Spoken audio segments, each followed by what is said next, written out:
প্রাথমিক পর্যায়ে লক্ষণগুলো থাকে শুধুমাত্র প্রস্রাবের প্রবাহ কমে যাওয়া, প্রস্রাব করতে অসুবিধা হওয়া, ঘন ঘন প্রস্রাব হওয়া, বা এটা মনে হওয়া যে সম্পূর্ণ প্রস্রাব হয়নি, আরও কিছু রয়ে গেছে।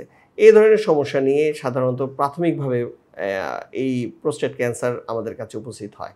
কিন্তু যখন এই রোগটা ধীরে ধীরে আরও বাড়তে থাকে তখন তার লক্ষণগুলোও আরও বেশি প্রকাশ পায়। যেমন প্রস্রাব সম্পূর্ণ আটকে যেতে পারে, এমনকি প্রস্রাবের সাথে রক্ত যেতে পারে।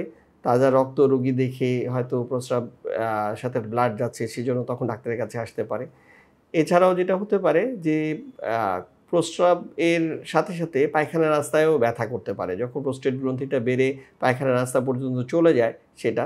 এছাড়া তলপেটে ব্যথা অথবা কোমরে ব্যথা নিয়েও রোগী অনেক সময় আসে। প্রোস্টেট ক্যান্সারের সাধারণ স্ক্রিনিং টেস্ট বলতে আমরা সাধারণত ২টা টেস্টেই বেশি গুরুত্ব দিই। একটা হচ্ছে যে পিএসএ, প্রোস্টেট স্পেসিফিক অ্যান্টিজেন, এটা একটা রক্ত পরীক্ষা।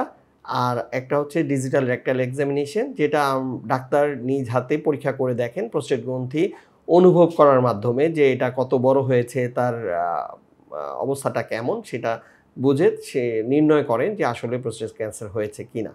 এখন এই দুটি পরীক্ষাই খুবই গুরুত্বপূর্ণ, কারণ হচ্ছে যে এই দুটি পরীক্ষাই প্রাথমিকভাবে করার মাধ্যমে প্রোস্টেট ক্যান্সার নির্ণয় করা সম্ভব, এবং এটা একটা নির্দিষ্ট বয়স পর থেকে সব পুরুষ মানুষের করা প্রয়োজন। কারণ হচ্ছে যে প্রোস্টেট ক্যান্সারের যদি লক্ষণ দেখা দেয় তাহলে স্ক্রিনিং করে দ্রুত রোগ নির্ণয় করা যাবে, এবং দ্রুত রোগ নির্ণয় করা গেলেই প্রাথমিক পর্যায়ে রোগ ধরা পড়বে, এবং প্রাথমিক পর্যায়ে রোগ ধরা পড়লে খুব অল্প চিকিৎসার মাধ্যমে রোগ থেকে সবাই মুক্তি পাবে।